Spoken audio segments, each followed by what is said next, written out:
프랑스가 유럽을 제패하고 강대국으로 부상할 때 당시 유럽을 제패했던 루이 14세가 작고 인구도 변변치 못했던 네덜란드 작은 나라를 정복하지 못하는 것을 보고 당시 콜베르 재상을 향하여 우리 프랑스 같은 강대국이 왜 약소국 같은 네덜란드를 정복하지 못하는가를 물었습니다. 그때 콜베르 재상은 프랑스가 네덜란드를 정복하지 못하는 이유는 한 국가의 위대함을 결정짓는 힘은 영토나 인구의 수에 있는 것이 아니라 국민성에 달려있고 네덜란드 국민들은 건면하고 검약하고 나라를 사랑하는 열정이 있기 때문에 불란서의 국력을 가지고 네덜란드를 점령하지 못했다라고 답을 했다라고 합니다. 한 나라의 국력을 표시할 수 있는 여러 가지 지표들이 있습니다. 영토, 자원의 매장량, 인구의 숫자들, 그리고 기업의 성장, 여러 가지 지표들이 있습니다. 그러나 그 나라의 국력이 보이는 자산만 가지고 국력을 이루는 것이 아니라 사실은 보이는 자산보다 보이지 않는 자산, 그 나라의 구성원들, 국민들의 고유한 국민성과 국민들의 개개인의 인격과 성품의 힘이 그 나라의 보이지 않는 국력의 기저가 되어지는 것을 볼 수가 있는 것입니다. 눈에 보이는 지식의 총량이나 경제력이나 국민소득이나 국방력이나 무기의 숫자가 국력이 아니라 국력을 이루는 가장 근본적인 기초적인 지표는 눈에 보이지 않는 국민성에 달려있다라고 할 수가 있는 것입니다. 지식이 있다 할지라도 인격이 따라지 않는 지식, 권력이 있다 할지라도 도덕성이 따라지 않는 권력, 자본이 있다 할지라도 희생에 따라지 않는 자본, 이것은 오히려 성공하는 인생이 아니라 개인을 무너지게 만들 수가 있는 것입니다. 마찬가지 국가도 아무리 인구가 많고 영토가 많고 경제력이 발전됐다 할지라도 그에 부응할 수 있는 국민성에 따르지 않으면 국가는 지속할 수 없게 되어지는 것입니다. 그래서 많은 역사학자들이 인류 역사 속에 등장했다 사라지는 강대국의 역사를 얘기하면서 그 나라를 세워가는 가장 중대한 기반을 경제력이나 군사력이라고 말하지 않습니다. 그 나라를 떠받치는 건강한 종교와 윤리가 국민성을 만드는 기반이 되어지는데 그 나라의 국민성이 건강할 때 그 나라가 건강한 역사를 만들어갔음을 역사가 증명하고 평가하는 것을 볼 수가 있는 것입니다. 성경은 터가 무너지면 의인이 어떻게 설까라고 말씀하고 있습니다. 시편 11편 3절에 터가 무너지면 의인이 무엇을 하랴? 여러분 가정의 집을 세울 때도 터가 중요합니다. 기초가 중요합니다. 기초가 무너졌는데 거기다 어떻게 가정을 세우겠습니까? 하다못해 무덤을 세워도 무덤터, 기초가 중요합니다. 더군다나 국가를 세우는 데 있어서는 그 기초가 중요한 것이라고 할 수가 있습니다. 그러면 국가를 세우는 기초가 무엇일까? 국민들이 그 존재와 삶의 기반 위에 믿음이라고 하는 의의에 세워져 있는가, 아니면 세상에 인간의 시력과 힘에 세워져 있는가를 통하여 국가의 기초를 살펴볼 수가 있게 되어지는 것입니다. 전능하신 하나님의 나라는 인간의 힘이나 능력에 의해 세운 것이 아니라 하나님의 사랑과 국률하신 은혜 위에 세워진 나라라고 할 수가 있습니다. 할렐루야. 하나님의 나라는 이 세상의 200여 국가, 미국이나 대영 제국이나 로마 제국들이 이루었던 나라의 그런 기초가 아니라 전능하신 하나님의 거룩하심과 예수 십자가의 의위에 세워진 나라라고 할 수가 있는 것입니다. 하나님 나라에도 고유한 국민성이 있습니다. 어떤 사람들을 하나님 나라 국민이라고 말할까? 교회 다니면 다 하나님 나라 국민이라 말할 수 있을까? 그렇지 않습니다. 이 자리에 있는 우리 교회 집사님 한 분이 그 아들을 전도하려고 하는데 잘 전도가 되지 않는다는 얘기를 들었습니다. 왜 아들 전도가 될까? 직장에서 일을 하는데 다른 사람이 열심히 연구하고 개발하면 그것을 속여서 가르치고 자기 업적으로 삼는 사람들, 그렇지 않는 일이라는 거예요. 교회라는 사람이 더 부정하고 불의한 일들을 행하면서 직장 생활에 여러 가지 수단과 방법을 쓰는 걸 보았다는 것입니다. 그러니 아들이 어머니 그렇게 간곡하게 얘기해도 교회에 나가는 걸 꺼린다는 거예요. 왜 그랬을까? 교회는 다니는데 하느님 나라 백성이 아닌 거예요. 교회 다닌다고 해도 천국 백성이 아닙니다. 여러분, 그동안에 미국이나 우리 한국 교회 안에 많은 교회들이 부흥했지만 교회가 부흥했는데 사회가 바뀌지 않았습니다. 미국은 남부 지역의 가스펠 벨트라고 하는 유명한 복음주의 교회들이 자리하고 있습니다. 미국의 대표적인 교회들이 남부 지역에 있습니다. 그런데 희한합니다. 남부 지역의 교회들이 이렇게 부흥하고 성장했는데 마약과 범죄와 또한 향락과 도박이 남부 지역에 더 많습니다. 왜 그럴까? 교회를 만들었는데 하나님 나라 백성들을 만들지 못한 것입니다. 그래서 미국 신학자들이 왜 교회가 부흥했는데 사회가 바뀌지 않을까? 그동안 교회가 교인을 만드는 데 치중했고 처치 피플을 만들었고 하나님 나라 백성, 킹덤 피플을 만들지 않았다는 것입니다. 주일이 되면 예배당에 가는 신자들이 많습니다. 직장 가면 예수 믿는 사람으로 살지 않습니다. 믿는 사람들이 더합니다. 하나님 나라 국민으로 살지 않았습니다. 예수님께서는 교인 만들라고 말씀하신 게 아닙니다. 하나님 나라 백성을 만들라고 얘기해 주셨습니다. 우리 성인교회가 교인 만드는 교회가 되지 말고 하나님 나라 국민을 세워가는 교회가 될 수 있게 되기를 주의 이름으로 축원합니다. 할렐루야. 그래서 주일날 예배드린 다음에 우리 각자가 삶의 초소에 직장에 가면 직장에서, 학교에 가면 학교에서, 거리에 가면 거리에서 정말 하나님 나라 백성답다, 하나님 나라 국민들의 모습이 있다, 그래야 예수를 믿는 것이라고 할 수가 있는 것입니다. 팔복은 8가지 축복받으라고 얘기한 게 아닙니다. 팔복은 건강회복, 재물회복, 명예회복, 권력회복, 장수회복 이런 덕을 말하는 게 아닙니다. 이 팔복은 하나님 나라 국민들이 누구를 말하는가, 어떤 사람들이 하나님 나라 국민인가, 그거를 말하는 게 팔복이라고 할 수가 있는 것입니다. 팔복의 첫 번째 복은 심령이 가난한 자는 복이 있나니 천국이 그들의 것이며, 하느님 나라 사람들은 심령이 가난하다는 것입니다. 어깨 힘주고 고개 힘주고 교만하게 오만하게 살지 않는다는 것입니다.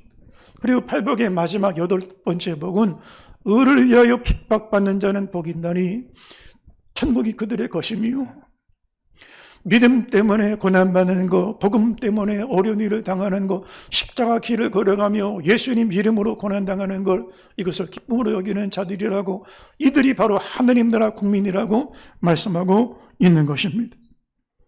하느님 나라 국민들은 힘으로 나라를 세우는 게 아닙니다. 경제력, 돈으로 세우는 것도 아닙니다. 혁명으로 세운 것도 아닙니다. 전쟁으로 세운 것도 아닙니다. 그러면 하나님 나라는 무엇으로 세울까? 예수 십자가의 피 흘리신 은혜와 사랑으로 세워지는 나라라고 할 수가 있는 것입니다. 할렐루야, 할렐루야. 하나님의 나라는 전능하신 하나님 믿음 위에 세워지는 나라입니다. 세상의 나라는 그렇지 않습니다. 힘으로, 경제력으로, 군사력으로, 전쟁으로 세워진 나라들입니다. 그런데 여러분, 힘으로 세워진 나라는 더 강력한 힘으로 무너집니다. 아수르 제국은 150년 만에 멸망했습니다. 바벨론이라는 더 강대한 나라에 의해서 무너졌습니다. 바벨론 제국은 더 강대한 메대와 바스에 의해서 70년 만에 제국이 무너졌습니다. 옛 소련 국가는 70년 만에 혁명으로 등장했다가 혁명으로 무너졌습니다. 공산주의 혁명으로 소련 제국이 등장했지만 시민 민주화 자유와 물결을 통하여 공산주의 소련은 무너지고 말았습니다. 돈으로 세워진 나라는 돈으로 무너지게 되어지는 것입니다. 지금 남미 국가 가운데 가장 혼란을 겪고 있는 두 나라가 있습니다. 아르헨티나와 베네수엘라입니다. 이 두 나라는 남미 중에 제일 잘 사는 부유한 국가였습니다. 이태리 사람들이 유럽을 건너서 남미에 정착하고 이민하고 열심히 살다가 남미 중에 잘 사는 나라였습니다. 그런데 지도자들이 부정부패를 하고 국민들에게는 선거를 돈으로 샀습니다. 돈으로 매수를 했습니다. 포퓰리즘 정책을 써서 무상복지, 무상의료, 무상교육, 무상수당 돈으로 막 뿌리기 시작을 했습니다.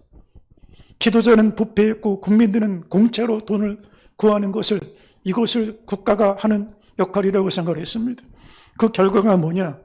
베네수엘라는 100만 % 인플레, 100만 % 인플레를 통하여 연소득이 1만 3천 달러에 이르렀던 국민들이 지금은 1,200불, 1,300불밖에 되지 않습니다. 200만 명이 조국을 버리고 난민 생활합니다. 사회 지도층들, 변호사, 의료인들 거리에서 노숙자처럼 살아가는 나라로 전락하고 말았습니다. 아르헨티나도 마찬가지입니다. 지도자들은 부패했고 국민들은 무상으로 모든 혜택들을 누리는 것을 당연히 여겼습니다. 돈으로 정권을 만들었는데 결국 돈 때문에 무너지는 나라가 되는 것을 볼 수가 있는 것입니다. 여러분, 이 두 나라가 인구가 적어서 몰랐겠습니까? 땅이 좁아서 몰랐겠습니까? 베네수엘라는 원유 매장량이 엄청난 매장량을 가지고 있습니다. 원유만 팔아도 국가가 부유하게 살 수가 있습니다. 그러나 국민성이 부도가 나니 국가가 부도사태에 이르는 것을 볼 수가 있는 것입니다. 그만큼 국민성이 중요하다라고 할 수가 있는 것입니다. 여러분, 우리 대한민국이 불과 50년 만에 한강의 기적을 이뤘던 저력이 무엇입니까? 아프리카 난민보다 못 살았던 전쟁 피해 국가였습니다. 그러나 우리 한국은 그 폐허를 딛고 지금까지 경제 10강의 규모에 올라가는 무역 강대국으로 올라갔고 이제는 인공위성을 자체적으로 이제는 발사할 수 있는 기술력을 가진 과학 강국을 이루게 되었습니다. 그 저력이 뭘까? 대한민국 국민의 가지고 있는 근검절약하고 성실하고 책임감이 있고 노력하는 국민의 국민성이 대한민국의 국력의 근거라고 할 수가 있는 것입니다. 마찬가지로 하느님 나라의 국민들은 어떤 사람 말할까? 오늘 본문을 보면 하느님 나라 국민의 특징은 애통하는 마음을 가지고 살아가는 사람들이라는 것입니다. 여러분, 세상은 웃고 즐기는 자가 복이 있다라고 말합니다. 그런데 예수님께서는 웃고 즐기는 자가 하느님 나라 백성들이 아니라 애통하는 마음을 가지고 사는 자들이 하느님 나라 국민들이다. 그렇게 말씀하고 있는 것입니다. 왜 애통하는 자가 하느님 나라 국민들이라고 말씀하셨을까? 애통하는 이 마음은 세상의 죄를 볼 때마다 마음에 애통함을 느끼는 것입니다. 자기 자신이 이 존재적인 가련함, 내 영적인 가난함을 보고 애통하는 마음을 갖게 되어지는 것입니다. 나는 의가 없는 존재구나. 나는 자랑할 것도 없고 의지할 것도 없는 그런 존재구나. 자기 자신에 대해 애통하는 마음을 가지고 사는 사람이 하느님 나라 국민인 것입니다. 세상의 죄와 불의와 불법한 현실을 볼 때마다 그 눈에 마르지 않은 눈물을 가지고 애통하는 심령으로 조국을 바라보고 기도하는 자들, 그들이 바로 하느님 나라 국민이라고 할 수가 있는 것입니다. 여러분, 세상 나라 사람들은 죄에 대하여 아파하지 않습니다. 죄를 즐기죠. 죄를 즐기려고 하지 죄를 아파하는 사람이 없습니다. 자기 자신에 대하여 벽 닦는 부정, 자기 부인을 하는 사람이 없습니다. 자기를 높이려 하죠. 자기를 드러내려고 하죠. 자기를 내세우려고 하죠. 자기 부정, 자기를 못 박으려고 하지 않습니다. 세상은 즐기려고 합니다. 도박에 빠진 사람들이 도박하면서 마음 아파하면서 도박하는 사람 없습니다. 이 도박을 할 때마다 짜릿짜릿한 죄가 주는 쾌락 속에 빠져서 깊이 빠져들게 되어지는 것입니다. 마약하는 사람, 음란에 빠진 사람, 음란죄를 저지르면서 죄의식 가지고 죄 짓는 사람 없습니다. 죄에 빠져서 즐기며 그 쾌락 속에 영혼이 무뎌진 채로 죄에 빠지게 되어지는 것입니다. 우리 사회가 각종 죄에 빠져서 허덕이는 가운데 있는데 죄의 고통을 느끼지 못합니다. 이게 바로 세상 육체의 사람들의 모습인 것입니다. 여러분 만약에 교회를 다니는데 죄를 질 때 고통을 못 느낀다? 하나님 나라 국민이 아닙니다. 교회 다니는 사람일수록 더 죄를 질 때마다 생각할 때마다 고통, 애통하는 마음을 겪게 되어지는 것입니다. 하나님 나라는 작은 죄라도 처리하지 않고서는 들어갈 수 없는 나라입니다. 여러분 지난 3년 동안에 코로나 때문에 얼마나 큰 어려움을 겪었습니까? 각 나라마다 국경을 봉쇄를 했습니다. 공항을 봉쇄했습니다. 항구를 차단했습니다. 외국에서 이 코로나 바이러스가 들어오지 못하게. 그런데 코로나 바이러스가 무서운 게 아닙니다. 죄가 무서운 것입니다. 코로나 바이러스는 우리 육체를 무너뜨릴 수가 있지만 죄는 우리 영혼을 무너뜨립니다. 우리 인생을 무너뜨립니다. 우리 운명을 무너뜨립니다. 국가의 기반을 무너뜨리게 되어지는 것입니다. 그런데 하느님 나라는 코로나 정도로 차단하는 그런 차원이 아닙니다. 1.1핵도 죄를 못 돌아가는 나라가 하나님 나라입니다. 죄를 가볍게 여기는 자는 하느님 나라의 백성이라 할 수가 없는 것입니다. 죄를 가볍게 여기는 자는 하나님을 가볍게 여기는 자입니다. 성경은 하나님께서 절대로 죄를 가볍게 여기는 분이 아니라고 말씀하십니다. 하나님은 죄에 대하여 진노하시는 분이십니다. 왜요? 그분은 거룩하신, 공의로우신, 의로우신 분이시기 때문에. 그래서 하나님은 죄를 처리하시는데 철저히 처리하십니다. 그 증거가 무엇일까? 독생자 예수 그리스도를 아들의 십자가에 못 박아 죽이시는 것입니다. 아들을 죽이시면서 죄를 처리하셨습니다. 그만큼 죄를 철저히 처리하시는 분이 하나님이시고, 하나님 나라는 그 피로 죄사함 받은 자, 죄를 처리한 자들만 들어갈 수 있는 나라입니다. 그러니 하나님 나라가 얼마나 죄를 철저히 처리하는 나라인가를 십자가를 통하여 우리는 살펴보게 되어지는 것입니다. 그러나 오늘 교회를 보면 교회마저도 죄를 가볍게 여깁니다. 아니 목사님, 세상이 다 그렇고 그런데 이 정도쯤은 죄도 아니죠. 세상이 죄가 아니라도 우리들은 하나님 앞에서 죄입니다.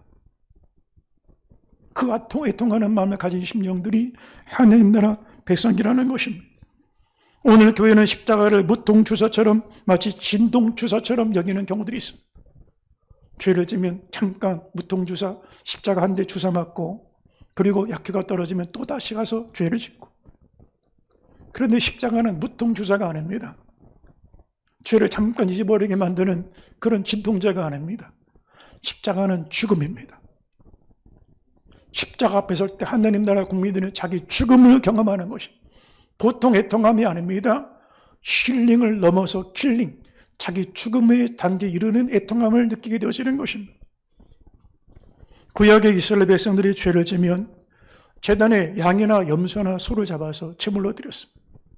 그러면 번제물이 죽어야 죽음을 통하여서만이 피 흘림을 통하여 죄사함을 받았습니다.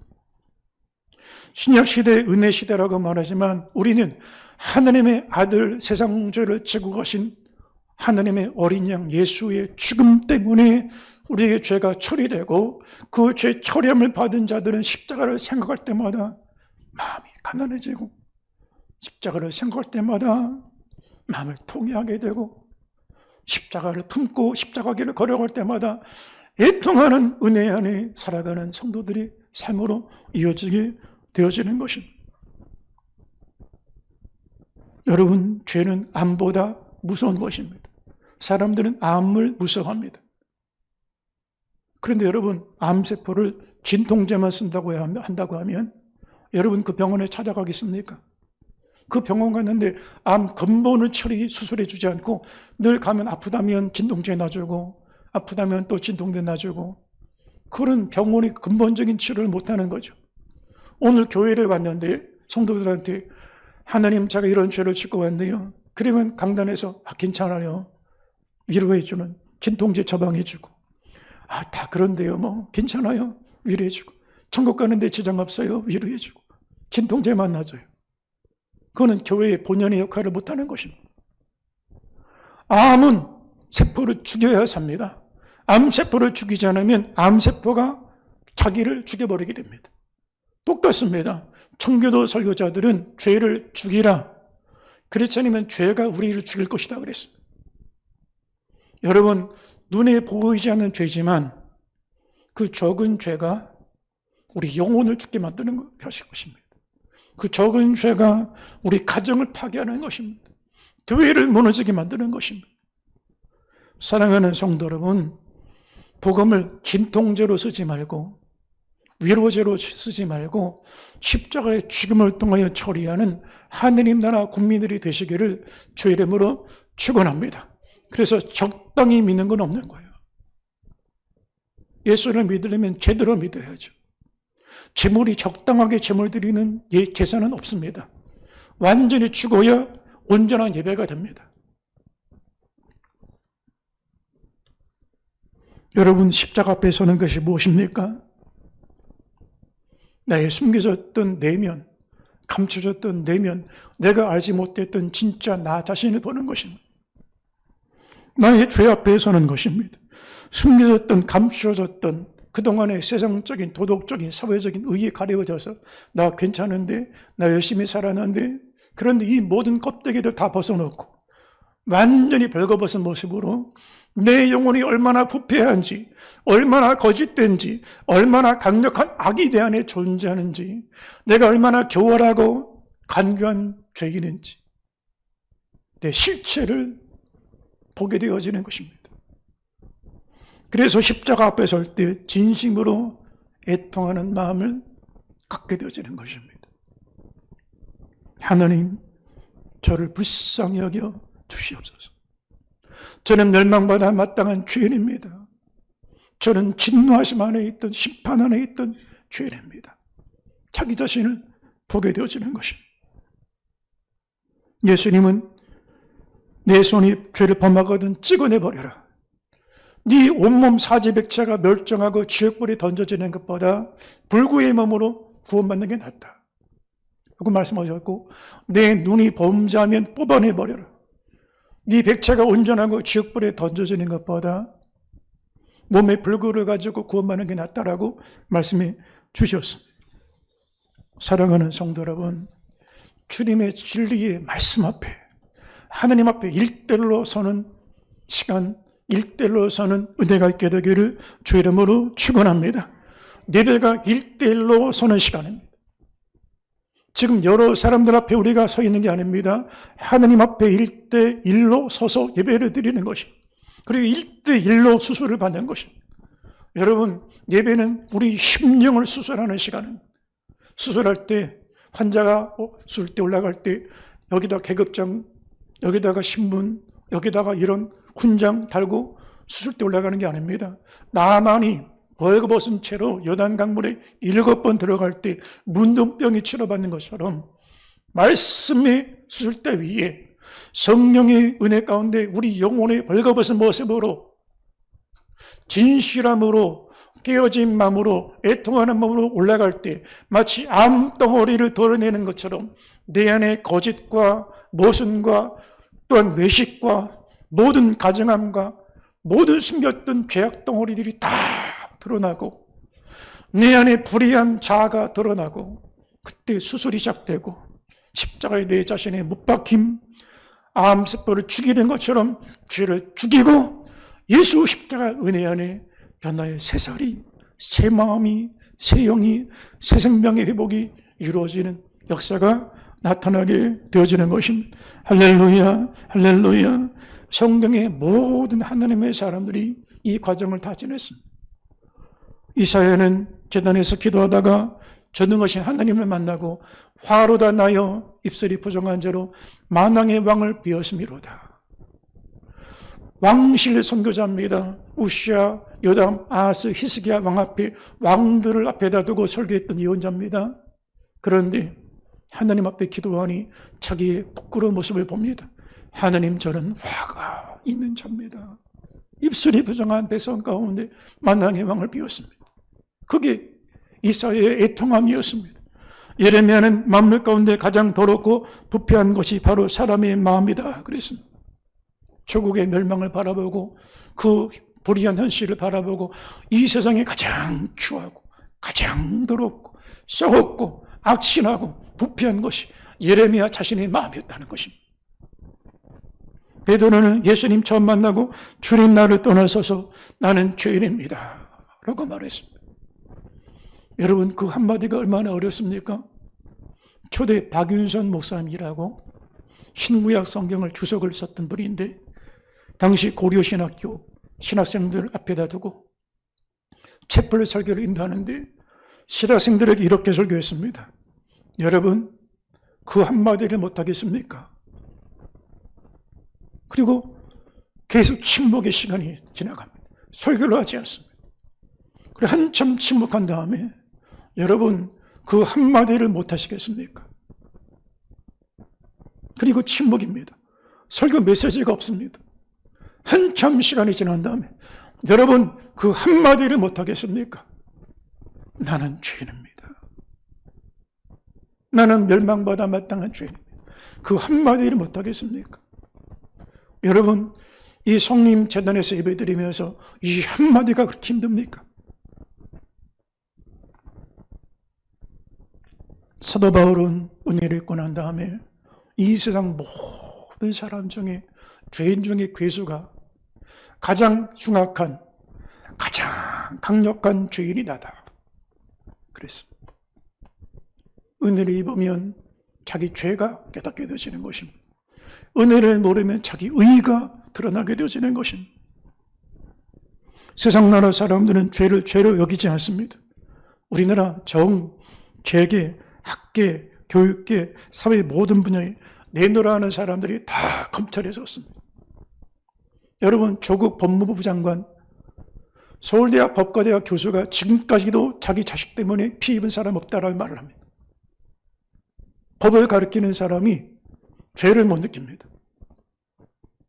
전직 대통령들, 국회의장, 국회의원, 장차관들, 우리나라를 대표하는 지식인들이 검찰 앞에 설 때 나는 모릅니다. 자기 죄에 대하여 부끄럽다고 애통하는 사람들이 한 사람도 없었습니다. 세상 나라 사람들은 죄를 아파하지 않습니다. 가인이 동생 아벨을 죽이고 하나님이 가인에게 네 동생 아벨이 어딨냐 물으니 내가 내 동생을 지키는 자입니까? 오히려 대들고 하나님 앞에 당당하게 섰습니다. 살인죄를 졌는데 떳떳하다는 것입니다. 라멕은 자기 몸에 상처를 소년들이 냈는데 내게 상처를 입힌 소년들을 죽여버렸습니다. 그런데 이거를 살인의 노래를 만들어서 자기 아내들에게 노래를 부르면서 자랑을 했습니다. 사랑을, 살인한 것을 자랑하는 정도가 되었습니다. 아합은 나봇을 죽이고 공권력을 이용하여 포도원을 가로챘는데 엘리야의 경고의 메시지를 듣고도 아무런 가책을 느끼지 못했습니다. 지금 우리 사회가 어떻습니까? 뉴스에 국민들은 죄라고 생각하는데 지도자들은 죄라고 여기지 않습니다. 세상은 악을 선하다고 말하고 선을 악하다고 말합니다. 죄를 의롭다 말하고 의를 불의하다고 말합니다. 우리나라가 지금 그런 나라가 되었습니다. 죄를 죄라고 말하지 못합니다. 악을 선이라고 말하고 선을 악이라 말합니다. 이렇게 말하는 사람들이 지도자가 되겠다라고 말합니다. 애통하는 마음이 없는데 어떻게 지도자가 되겠다고 할 수가 있겠습니까? 지금 국회에서 차별금지법을 만들겠다. 지금 진보 진영에서 만들겠다라고 말하는데 진정을 떠나서 보수나 진보를 떠나서 성경 말씀과 이걸 비춰보면 앞으로 죄를 죄라고 설교하면 목회자가 구속당합니다. 동성애가 죄입니다 그러면 고발하면 300만 원 벌금 물어야 됩니다. 그 다음 주에 목회자가 또 강단에서 여러분 동성애는 죄입니다 말하면 또 300만 원을 물어야 됩니다. 언제까지요? 그 설교 취소할 때까지. 그러니 성경이 말씀하는 대로 선을 선이라 말하고 악을 악이라 말해야 되는데 성경대로 선을 선이라 말하고 악을 악이라 말하면 죄라는 거예요. 그런 나라가 될 수밖에 없게 되어지는 것입니다. 동성애자 전도사를 교회에서 청빙을 안 하면 이 근로기준법에 어겼다. 조합에서 만약에 신고하면 교회가 값을 지불해야 됩니다. 만약에 직장에서 이슬람 교도들을 전도하면 신앙자유를 침범했다. 종교자유를 침범했다. 인권을 침해했다라고 고발당하게 되었습니다. 신학대학 기숙사 학생들에게 새벽 예배에 참석하게 했는데 종교 차별이다 말하면 신학대학에서 새벽 예배도 인도하지 못하게 되었습니다. 기독교 대학에서 대학 교수나 교직원들을 채용을 할 때 세례 교인으로 재현하면 고용차별법에 금지됐다. 그래서 기독교 대학인데 그 기본적인 요건마저도 갖추지 못하는 사회로 변질되게 되어질 것입니다. 악을 선이라 말해야 되는 시대, 그리고 선을 악하다고 말하는 세상, 그런 세상이 오게 되어지는 것입니다. 이런 세상을 살아갈 때 하나님 국민들은 애통하는 마음을 갖게 되어지는 것입니다. 그 눈물은 영혼을 정결케 하고 우리의 마음을 정결케 하는 특효 교력으로 발생하게 되어지는 것입니다. 여러분, 성령 충만이 무엇입니까? 방언하고 병 고치고 능력 행하는 게 성령 충만입니까? 성령 충만은 하느님 마음으로 채워지는 것입니다. 그리스도의 마음을 품게 되어지는 것입니다. 성령 충만하면 하느님 마음으로 세상을 바라봅니다. 하느님 마음으로 내 영혼을 바라봅니다. 그러니 애통하는 마음을 갖게 될 수밖에 없는 것입니다. 성경의 성령 충만하신 자들은 다 눈물의 사람이었습니다.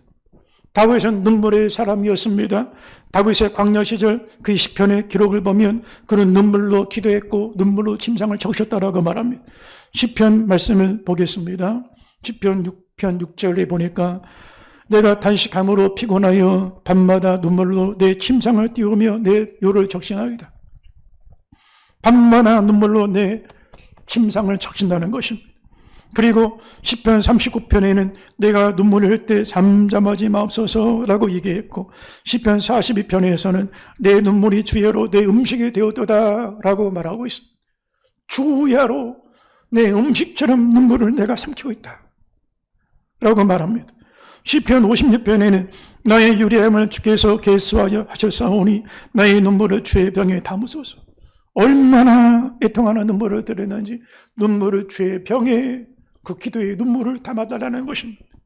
히스기야도 눈물의 사람이었습니다. 아버지 아하스가 성전을 무찌르려고 예배를 못 드리게 만들어버립니다. 그리고 바알과 아세라와 암몬과 그모스와 밀검과 모든 이방 신상들을 섬기게 만듭니다.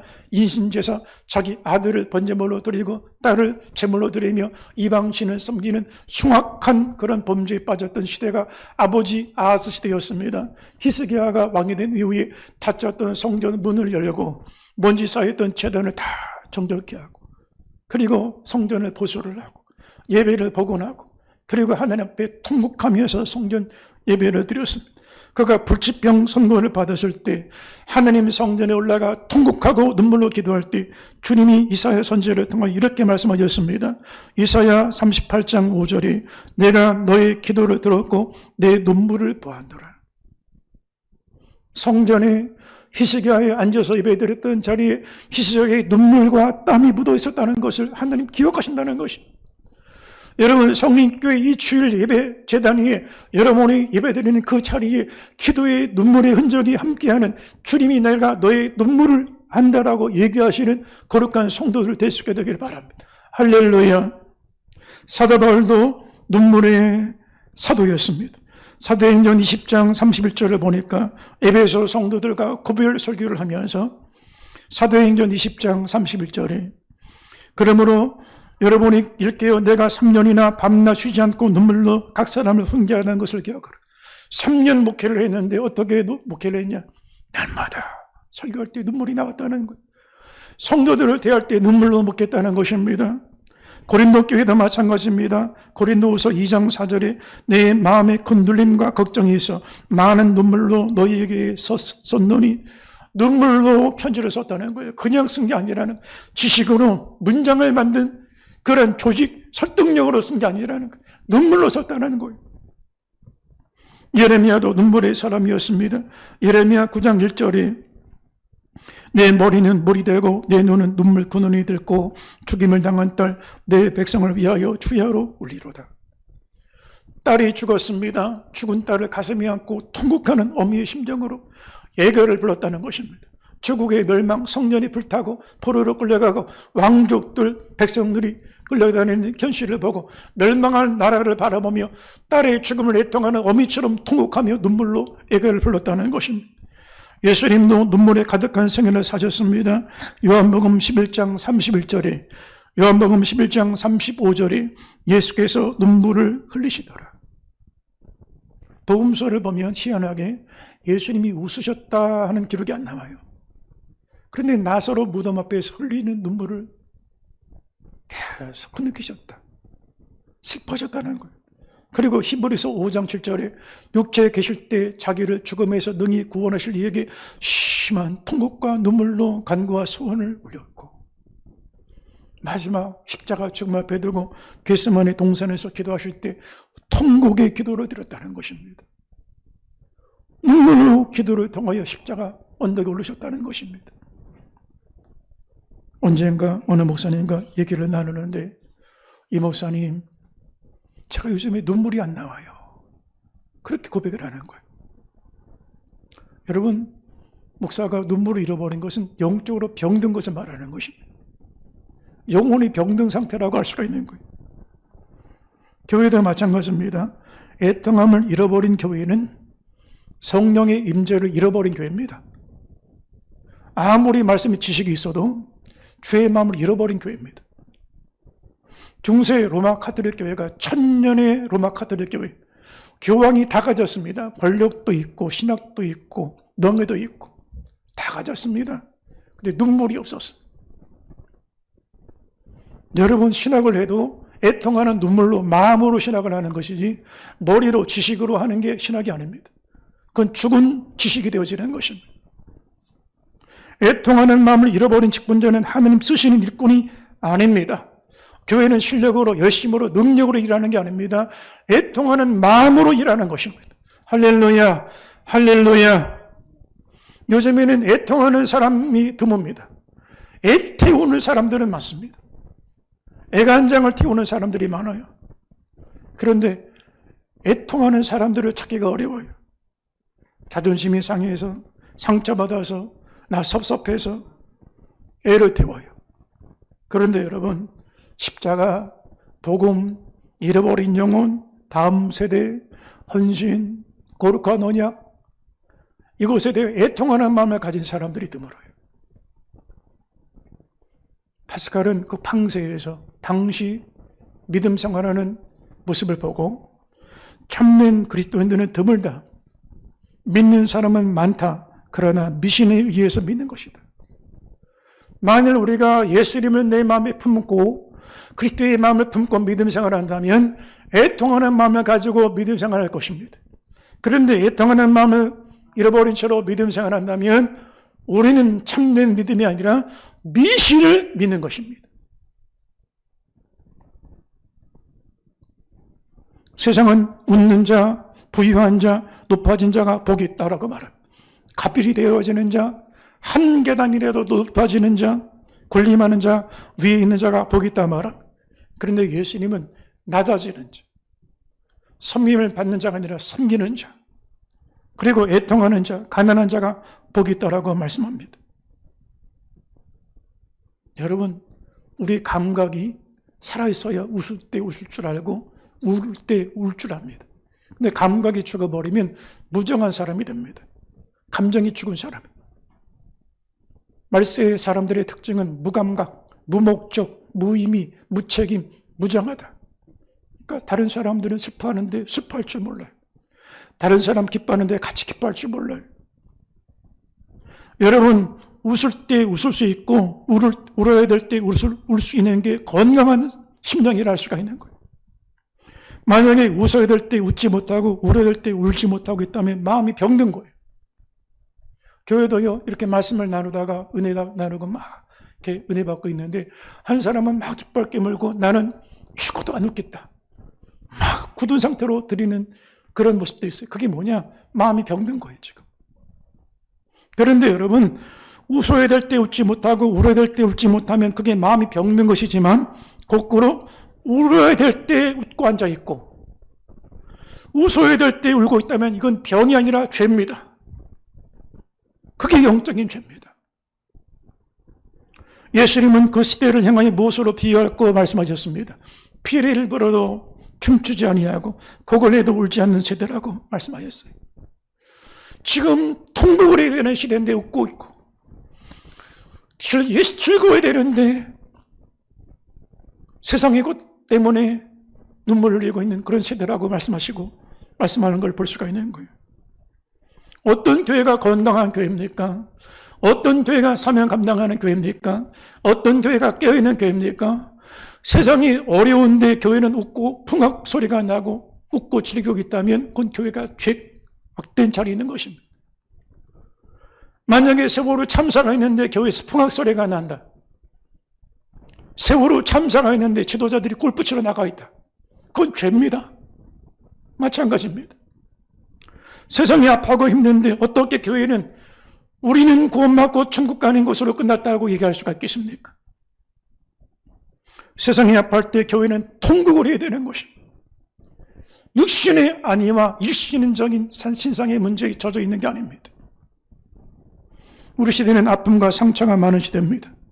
아픔과 상처가 많다는 것은 그만큼 교회가 짊어져야 될 사명이 많다라고 할 수가 있는 것입니다. 나는 교회에서 상처받아서 시험 들어서 섭섭해서 아무도 몰라줘서 나는 그냥 떠나버리겠다. 여러분, 상처받아서 떠나는 게 크리스찬이 아니에요. 상처 속에 들어가서 함께 아파하고 고통에 함께하며 그를 치유하는 자가 교회 하나님 나라 국민들이라고 할 수가 있는 것입니다.